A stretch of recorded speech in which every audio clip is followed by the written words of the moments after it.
Hello everyone, hope you all are fine. हमने अपने पिछले 2 वीडियोस में 21 वर्ड्स कवर किए जो कि सीजन 19 प्री में पूछे गए थे। आज के इस सेशन में हम उसके आगे के 1 वर्ड्स कवर करेंगे। आज के सेशन में हम 19 प्री में जितने भी 1 वर्ड्स पूछे गए हैं सब कवर कर लेंगे। ठीक है, चलिए आज का सेशन स्टार्ट करते हैं। First question is pertaining to an individual from birth, जन्म से किसी व्यक्ति से संबंधित। ऑप्शंस देखते हैं, habitual, anomaly, chronic and congenital. तो जो इसका राइट आंसर है वो ऑप्शन नंबर डी होगा, कंजेनिटल। ठीक है, बाकी के ऑप्शंस देखते हैं। हैबिचुअल मीन्स किसी चीज की आदत होना, एनोमलीज डिस्क्रिपेंसी, गड़बड़ी। ठीक है, क्रॉनिक हो गया पुरानी चीज, किसी क्रॉनिक बेसिकली किसी डिजीज या प्रॉब्लम के लिए यूज करते हैं जो पुराने समय से चली आ रही हो उसके लिए। नेक्स्ट क्वेश्चन में आ जाते हैं, question number 22। To increase the speed, speed को बढ़ाना। Our options are assimilate, accelerate, accelerate and activate. तो जो इसका राइट आंसर है वो होगा option number C, accelerate. Accelerate will be our right answer. बाकी के ऑप्शंस को देखते हैं। एसिमिलेट मीन्स होता है अपनाना, आत्मसात करना, आइडियाज और फैक्ट्स वगैरह जब हम उसे अपनाते हैं। एंड एक्सेलरेट मीन्स होता है खुशी, एक्साइटमेंट। एंड एक्टिवेट हो गया सक्रिय करना। ठीक है, नेक्स्ट क्वेश्चन पे आ जाते हैं।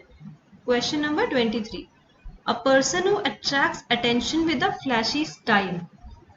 क्या हो गया इसका मतलब? एक व्यक्ति जो किसी आकर्षक शैली के साथ ध्यान आकर्षित करे, वो कौन होता है? वो होता है फ्लैम्बोयंट। फ्लैम्बोयंट होता है जिसे दिखावा पसंद हो, उसे बोलते हैं फ्लैम्बोयंट। वो दिखावे से सबको अपनी तरफ आकर्षित करे। बाकी के ऑप्शन देखते हैं। वैगेबॉन्ड, वैगेबॉन्ड क्या होता है? वैगेबॉन्ड होता है आवारा। ठीक है, एंड जॉकी हो गया घुड़सवार। ग्लटन होता है पेटू, भुक्कड़, जो जिसके दिमाग में हर समय खाने के बारे में ही आता रहे। ठीक है, नेक्स्ट क्वेश्चन पे आ जाते हैं। Question number 24। A person who preaches religion and is considered to be a messenger of God. अब ऑप्शंस देखते हैं। Option number A is prophet, B is volunteer, C is scholar and D is atheist. तो जो इसका right answer है वो option number ए होगा, profit. Profit is messenger of God, भगवान का दूत जो पूजा पाठ करे। ठीक है, बाकी के ऑप्शंस देखते हैं। वॉलंटियर होता है मतलब अपनी मर्जी से बिना किसी पैसे के कोई कार्य करने को जो मान जाए उसे वॉलंटियर बोलते हैं। स्कॉलर हो गया विद्वान। ठीक है, एंड एथीस्ट हो गया जो ईश्वर में विश्वास ना करे। अगले क्वेश्चन पे आ जाते हैं। Question number 25। A game in which neither party wins. ऐसा गेम जिसमें कोई भी नहीं जीतता है, ऐसे मैच को हम लोग क्या बोलते हैं? ऑप्शंस देख लेते हैं। क्विट, ड्रॉ, फ्लॉप या इक्वल। तो हम सभी जानते हैं जब मैच में कोई नहीं जीतता है तो हम बोलते हैं मैच ड्रॉ हो गया। बाकी के ऑप्शन देखते हैं। क्विट मीन्स तो होता है छोड़ देना, फ्लॉप हो गया असफल हो जाना, जैसे बोलते नहीं ये मूवी फ्लॉप हो गई, हिट नहीं हुई। एंड इक्वल तो हो गया बराबर। अगले क्वेश्चन पे आते हैं। Question number 26। That which can not be satisfied. इसका मतलब क्या हो गया? जिसे कभी भी सेटिस्फाई नहीं कर सकते हैं, तो वो कौन होता है? वो होता है इनसैटिएबल। ओके, बाकी के ऑप्शंस देखते हैं। इनसेन, इनसेन तो हो गया पागल। इनजेनुअस होता है भोला भाला। एंड इनएप्ट क्या होता है? इनएप्ट हो गया अयोग्य। जब कोई व्यक्ति किसी कार्य के लिए योग्य ना हो उसे हम अयोग्य कहते हैं। ठीक है, नेक्स्ट क्वेश्चन पे आ जाते हैं। Question number 27। A place where plants are grown for sale. तो जब भी आप हम लोग को पेड़ वगैरह खरीदने होते तो हम लोग कहाँ जाते हैं? हम लोग नर्सरी में जाते हैं ना, तो जो इसका राइट आंसर है वो ऑप्शन नंबर बी होगा, नर्सरी। नर्सरी वो प्लेस होती है जहाँ पे बेचने के लिए पेड़ पौधे रख मिलते हैं। एंड यार्ड, अब यार्ड आपने देखा होगा किसी बिल्डिंग के बाहर एक क्लोज प्रीमाइस होता है जिसे नॉर्मली हम लोग कहते हैं बाड़ा या हाता, उसे ही यार्ड कहते हैं। अवियरी, जहाँ पे पक्षी रहते हैं उसे अवियरी कहते हैं, अवियरी कहते हैं। एंड गार्डन तो हम सभी जानते हैं बगीचा होता है। नेक्स्ट क्वेश्चन पे आते हैं। हमारा अगला क्वेश्चन है putting to death painlessly to end suffering. ठीक है, ये जो है ये आप लोगों ने काफी सुना होगा, बीच में काफी चर्चा में रहा था कि कुछ लोग इसके फेवर में रहते हैं कि यूथनेशिया को अलाउ कर देना चाहिए कि नहीं कर देना चाहिए। तो इसका आंसर वही है, ऑप्शन नंबर बी, यूथनेशिया। जब कोई व्यक्ति बहुत ही ज्यादा पीड़ा या कष्ट में होता है तो वो अपनी मर्जी से अपना जीवन खत्म कर लेना चाहता है, इसे ही यूथनेशिया बोलते हैं। बाकी की ऑप्शंस देखते हैं।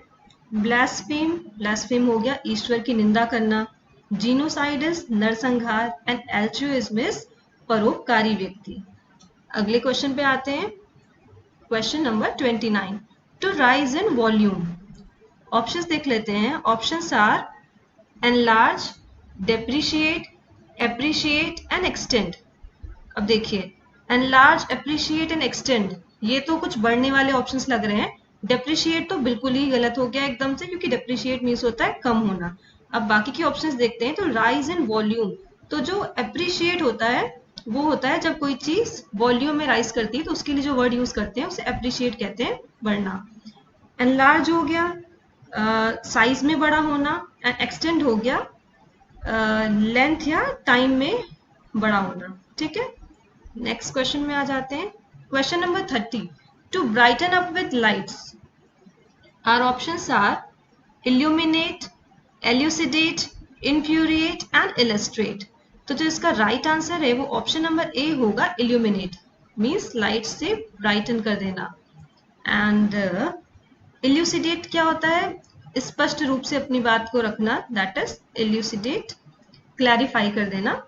एंड इन्फ्यूरिएट तो हो गया किसी को क्रोधित करना। इलस्ट्रेट हो गया एग्जाम्पल देके किसी चीज को समझाना। ठीक है, अगले क्वेश्चन पे आते हैं। क्वेश्चन नंबर 31, पर्सन और एनिमल लिविंग ऑन अनदर। जो इसके ऑप्शंस हैं वो हैं parasite, hire, successor and pupil. तो जो इसका राइट आंसर है वो ऑप्शन नंबर ए होगा, पैरासाइट। वो कोई व्यक्ति या जानवर जो किसी दूसरे पर आश्रित हो उसे पैरासाइट कहते हैं। हायर, हायर तो हो गया उत्तराधिकारी, सक्सेसर भी उत्तराधिकारी ही होता है। और प्यूपिल क्या हो गया, प्यूपिल हो गया शिष्य। ठीक है, शिष्य। अगले क्वेश्चन पे आ जाते हैं। Question number 32, central character in a story और प्ले। इसके ऑप्शंस क्या क्या हैं? ऑप्शंस हैं hedonist, cartoonist, opportunist and protagonist. तो जो इसका राइट आंसर है वो ऑप्शन नंबर डी होगा, प्रोटेगोनिस्ट। प्रोटेगोनिस्ट क्या होता है, किसी कहानी का मेन नायक या हीरो, उसे बोलते हैं प्रोटेगोनिस्ट। एंड हेडोनिस्ट कौन हो गया, सुखवादी, जो हमेशा सुख में डूबा रहे। जैसे कि पहले टाइम के जो हमारे राजा महाराजा होते थे, उन्हें वो बस अपने ही सुख में लीन रहते थे, उन्हें प्रजा से कोई मतलब नहीं होता था, तो वो एक तरह के हेडोनिस्ट कहे जाएंगे। एंड कार्टूनिस्ट कौन हो गया, कार्टूनिस्ट हो गया जो कार्टून बनाता है उसे कार्टूनिस्ट कहते हैं। एंड अपॉर्चुनिस्ट इज अवसरवादी, जो अवसर को देख के काम करे, मौके का फायदा उठाने वाला। ठीक है, नेक्स्ट क्वेश्चन पे आ जाते हैं। Question number 33, having something more than required, आवश्यकता से अधिक वस्तु का होना। तो इसे क्या कहते हैं, इसे कहते हैं सरप्लस। जब हमारे पास जितनी हमें आवश्यकता हो उससे अधिक वस्तु होती है तो उसे सरप्लस बोलते हैं। और नेक्स्ट ऑप्शन पे आ जाते हैं सरोगेट। सरोगेट क्या होता है, सरोगेट होता है जब किसी दूसरे का काम करने के लिए किसी व्यक्ति को अपॉइंट किया जाता है, उसे हम सरोगेट बोलते हैं। एग्जाम्पल के लिए जैसे आजकल सरोगेट मदर्स होती हैं। ठीक है, और अगला ऑप्शन देखते हैं। अगला ऑप्शन है हमारा सराउंडिंग्स। सराउंडिंग्स तो हो गया आसपास का, हमारा आसपास की जो भी सब चीजें होती हैं वो हमारी सराउंडिंग्स हो गई। एंड सरचार्ज मतलब किसी के ऊपर एक्स्ट्रा चार्ज जो लगाते हैं, किसी भी जैसे कोई आइटम वगैरह आप खरीदने जाते हैं मार्केट में, उस पर सरचार्ज भी लगा होता है तो उसे अधिभार कहते हैं। ठीक है, नेक्स्ट क्वेश्चन पे आ जाते हैं। Question number 34, anger about an unfair situation और अबाउट समवन्स अनफेयर बिहेवियर। जब कहीं पे कुछ गलत हो रहा होता है, उस कंडीशन पे जब किसी को गुस्सा आता है कि ये गलत हो रहा है, तो उसे क्या बोलते हैं हम? उसे हम बोलते हैं ऑप्शन नंबर ए, इंडिग्नेशन। ठीक है, बाकी के ऑप्शंस देखते हैं। Option number B, indulgence means होता है किसी चीज में शामिल होना।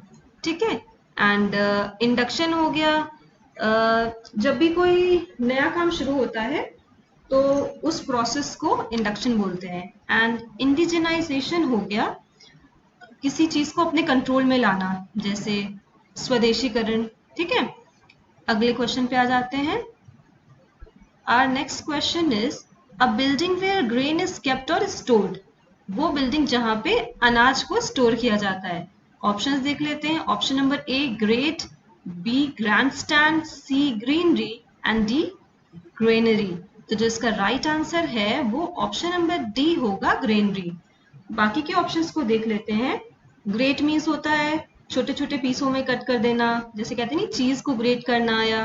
ठीक है, एंड ग्रैंड स्टैंड हो गया, जैसे स्टेडियम होता है तो स्टेडियम में जो जितना पोर्शन ऊपर से ढका होता है, जहाँ पे स्पेशल लोग आके बैठते हैं मैच वगैरह एंजॉय करने के लिए, उसे ग्रैंड स्टैंड बोलते हैं। और ग्रीनरी तो हम सभी जानते हैं, हरियाली।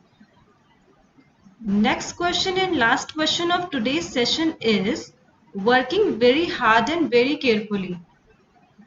ऑप्शंस देख लेते हैं। हमारा जो पहला ऑप्शन है वो है indigent, second is indulgent, third is diligent and D is dilatory. तो जो इसका राइट आंसर है वो ऑप्शन नंबर 3 होगा, डिलीजेंट।